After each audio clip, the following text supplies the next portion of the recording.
mana orang yang jujur dalam ucapannya, mana orang yang dusta di dalam ucapannya. Nah, akan tetapi walakin bil alamati wal amarati yufarraqu bainas shadiq wal kadhib.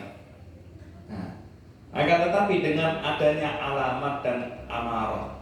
Nah, alamat sama amarat ini ada perbedaan. Kalau kita mengartikan dalam bahasa Indonesia mungkin sama aja. Alamat ya artinya tanda-tanda, amarat ya artinya tanda-tanda.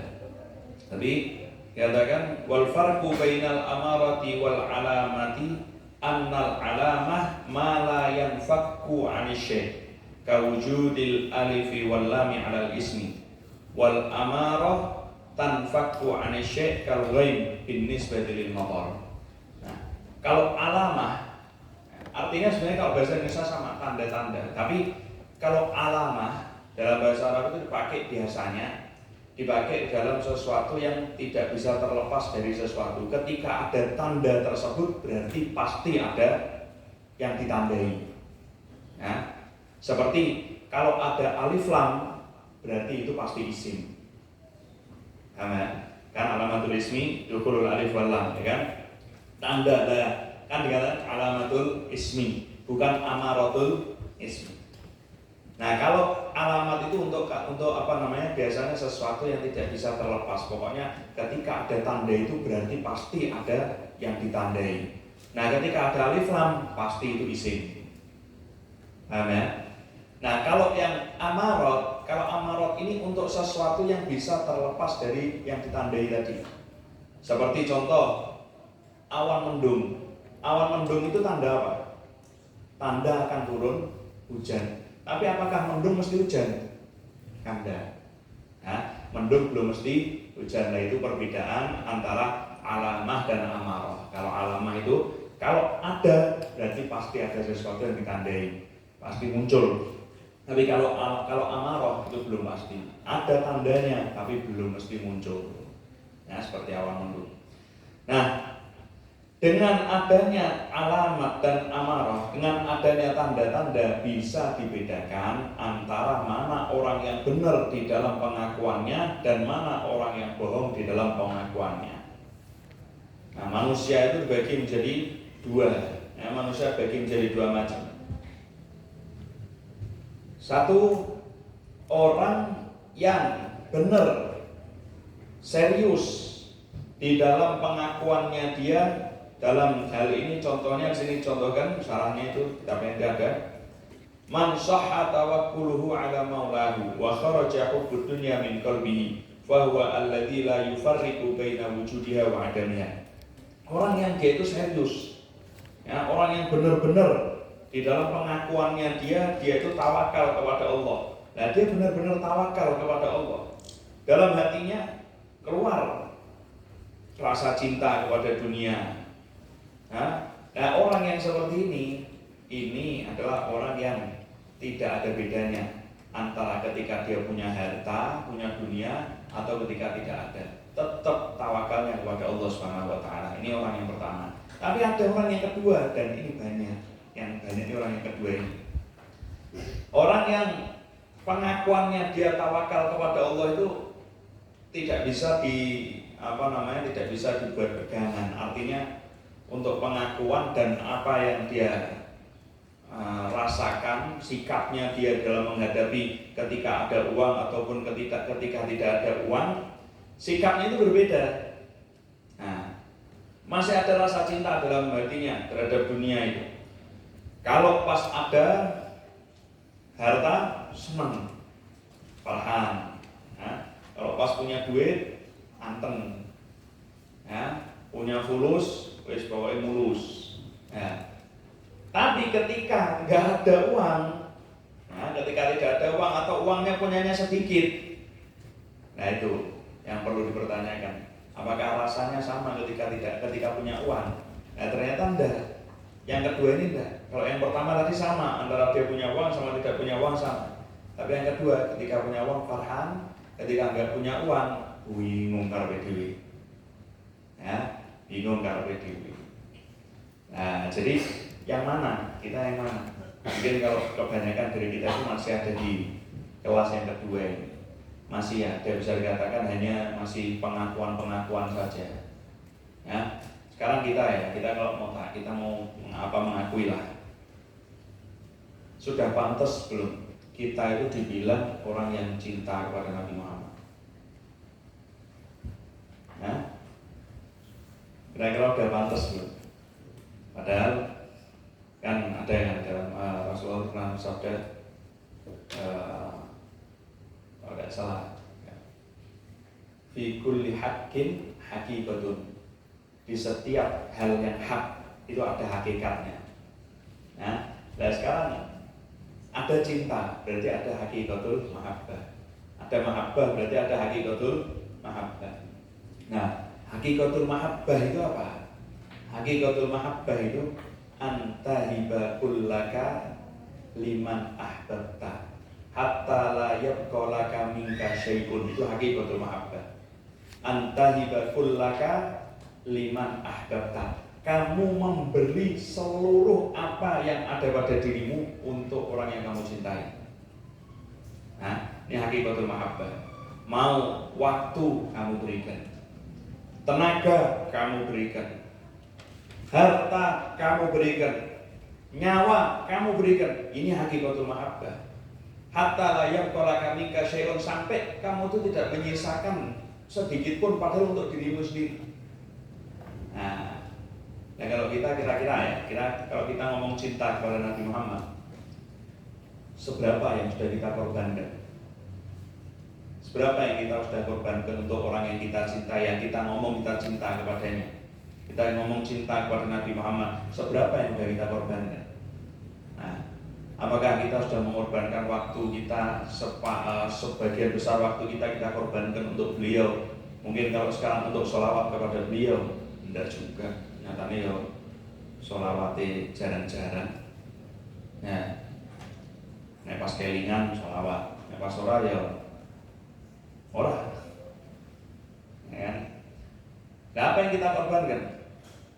Harta, apakah kita sudah mengorbankan untuk Nabi Muhammad SAW? Tidak ada. Nah, makanya kita ini kalau dikatakan kita itu adalah orang yang cinta kepada Nabi Muhammad, oke lah, kita orang cinta kepada Muhammad, tapi masih dalam ucapan saja, masih dalam akwal saja, belum bisa dengan af'al, belum bisa dengan amal.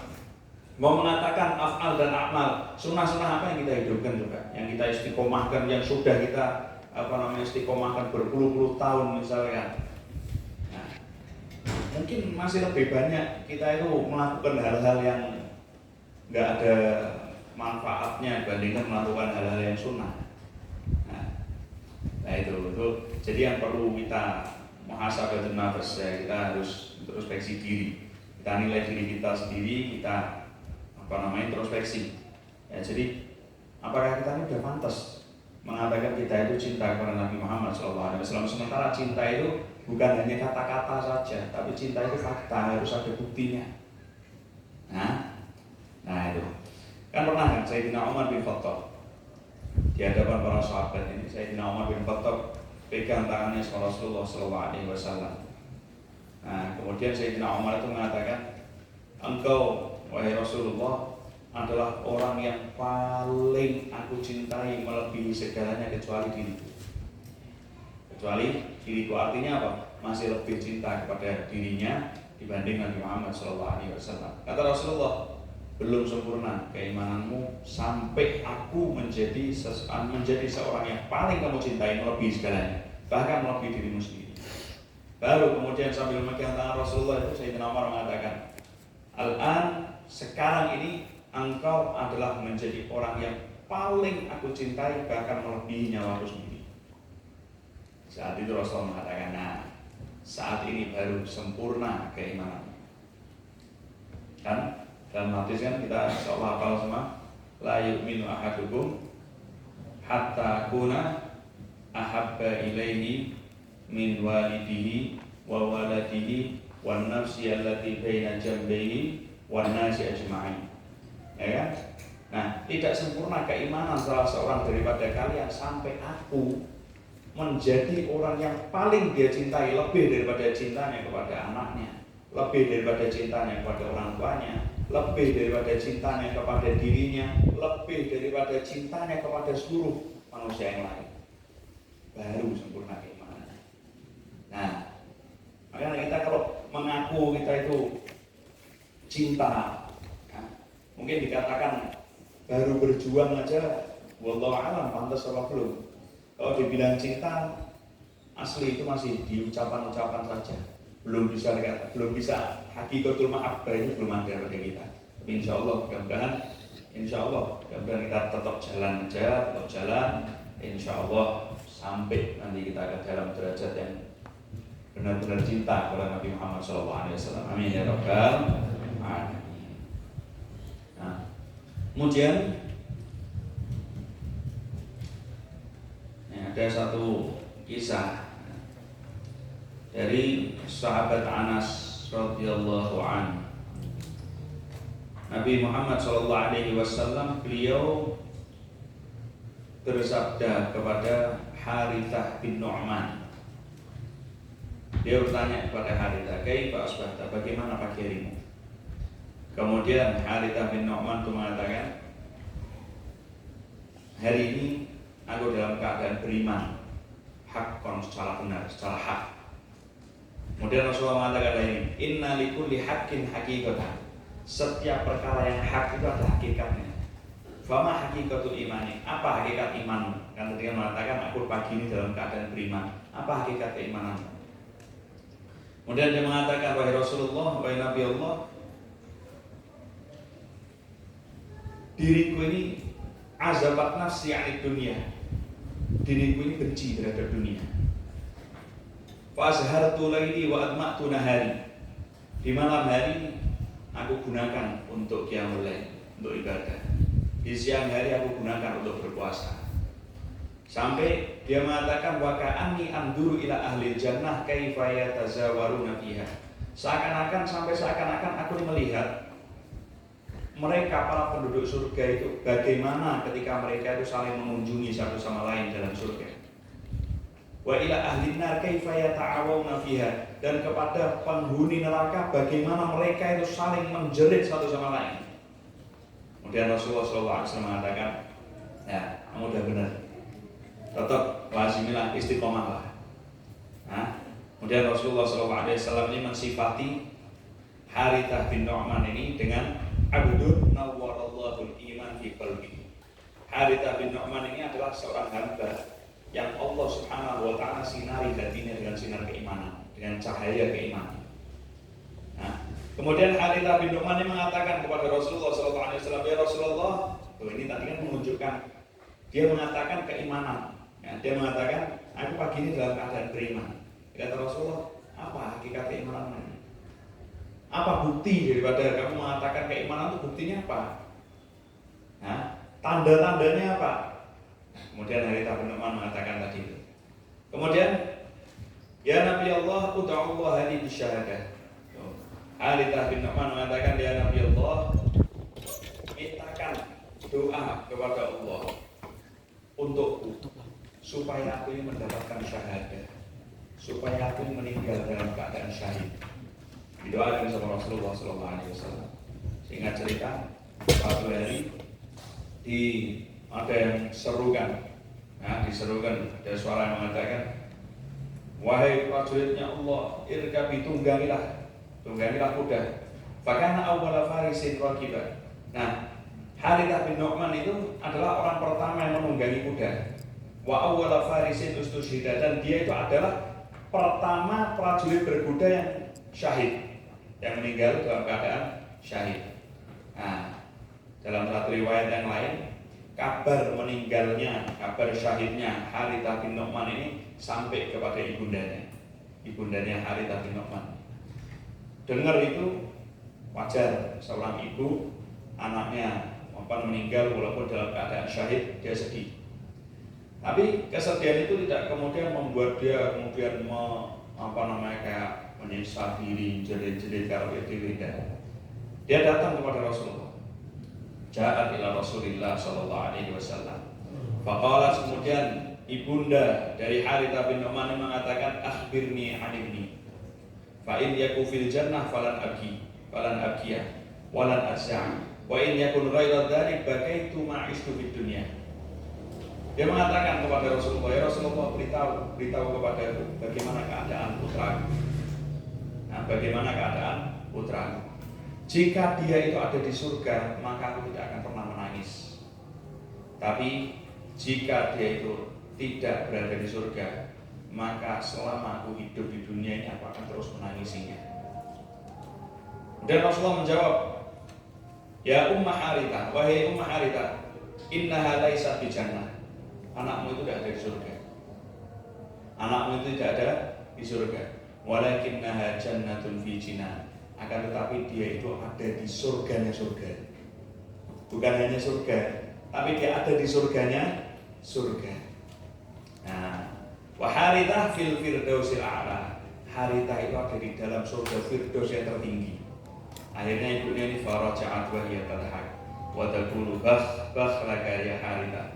Kemudian Rasulullah setelah mengatakan dia ada di dalam surga firdaus yang tertinggi, ibunya ini kemudian pulang dalam keadaan tersenyum dan membisikkan satu kata, bakh laka ya Harithah.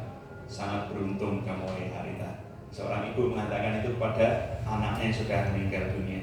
Nah, ini loh bukti, betul-betul dia membuktikan bahwasannya ucapannya itu benar.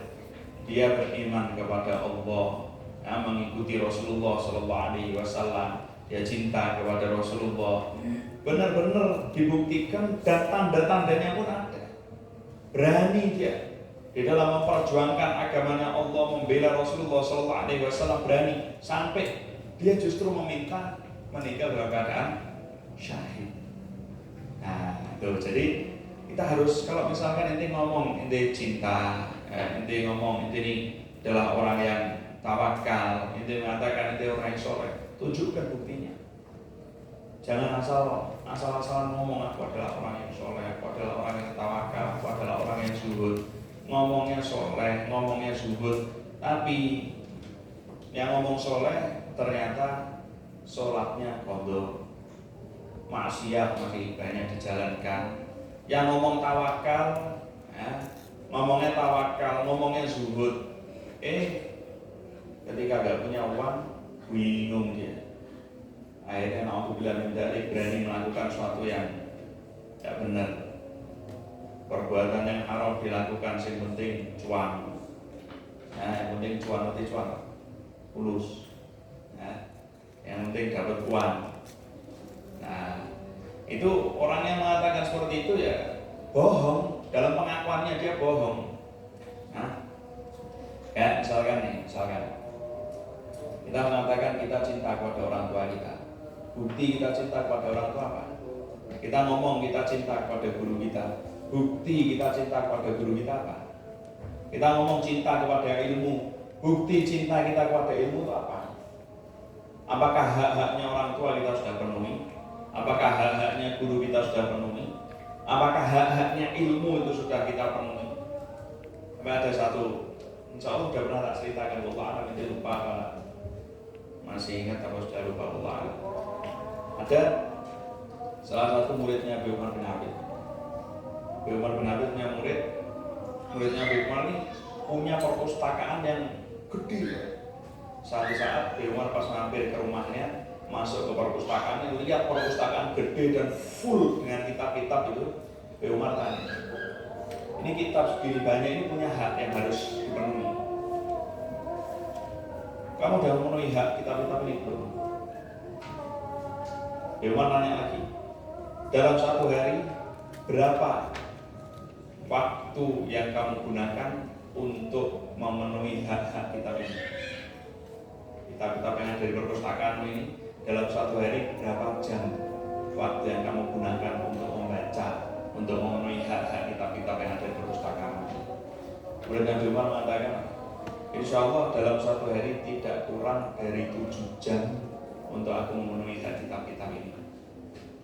7 jam murojaah, membaca kitab-kitab itu 7 jam terus. Nah, jadi dalam satu hari 7 jam itu tidak pernah kurang. Itu sebagai memenuhi haknya dia terhadap ilmu, menyadari pada kitab-kitab itu. Lah ini baru bener. Orang cinta kepada ilmu, orang cinta kepada kitab, dan bener. Ada buktinya, ada tandanya. Nah sekarang kalau kita tadi itu kita masih di kelas omdo aja, omong doang, ya. Tapi tidak apa-apa, penting wani ngomong sih. Engkau dari ngomong itu, ini akan ada penekanan terhadap diri sendiri. Ketika ente berbicara seperti itu, kok misalkan nih ente mengatakan, wah nggak pantas nih seorang santri kok nggak mau belajar, misalkan ente mengatakan gitu sendiri, nggak pantas santri kok nggak mau belajar, santri kok nggak hafalan, nggak pantas. Nah walaupun saat ini ente masih ngomong kok, misalkan, tapi karena omongan itu akan ada penekanan terhadap diri ente sendiri. Masa aku baru ngomong ngono, aku dhewe ra gelem hafalan. Masa aku baru ngomong ngono, aku dhewe ra gelem sinau. Kok ngisi-ngisinan, ngisi-ngisi banget jawabku. Nanti kan gitu. Enggak masalah, yang penting ada kemauan dulu. Yang penting ada kemauan dulu. Insya Allah nanti kita bisa misalkan, insya Allah kita mengatakan, mudah-mudahan kita termasuk daripada orang-orang yang soleh. Kita termasuk daripada orang-orang yang tawakal, yang cinta kepada ilmu. Yang nggak hanya ngomong saja, tapi insya Allah bisa dibuktikan, dan tanda-tanda daripada orang-orang soleh, orang-orang yang berilmu, para ulama itu ada dalam diri kita, insya Allah. Amin ya rabbal alamin.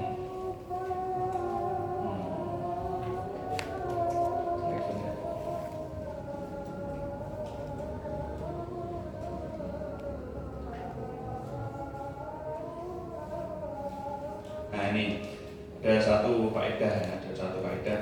Syekh Abdul Qadir Al-Jailani radhiyallahu anhu, beliau mengatakan, kun ma'al haqqi bila khalqin wa ma'al khalqi bila nafsin. Kun ma'al haqqi bila khalqin.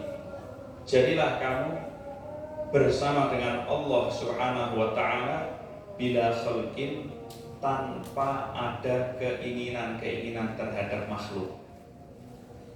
Jadilah kamu bersama Allah, artinya ketika kamu beribadah tanpa ada keinginan untuk dilihat sama makhluk, dilihat sama manusia, tanpa ada keinginan ingin didengar oleh manusia, tanpa ada keinginan jabatan di antara manusia, harta dari manusia. Nah, jadilah kamu ketika bersama Allah Subhanahu wa taala ikhlas, tanpa ada hubungan, tanpa ada ketergantungan terhadap makhluk. Wa ma'al khalqi bila nafsin, dan jadilah kamu bersama dengan makhluk bila nafsin, tanpa hawa nafsu.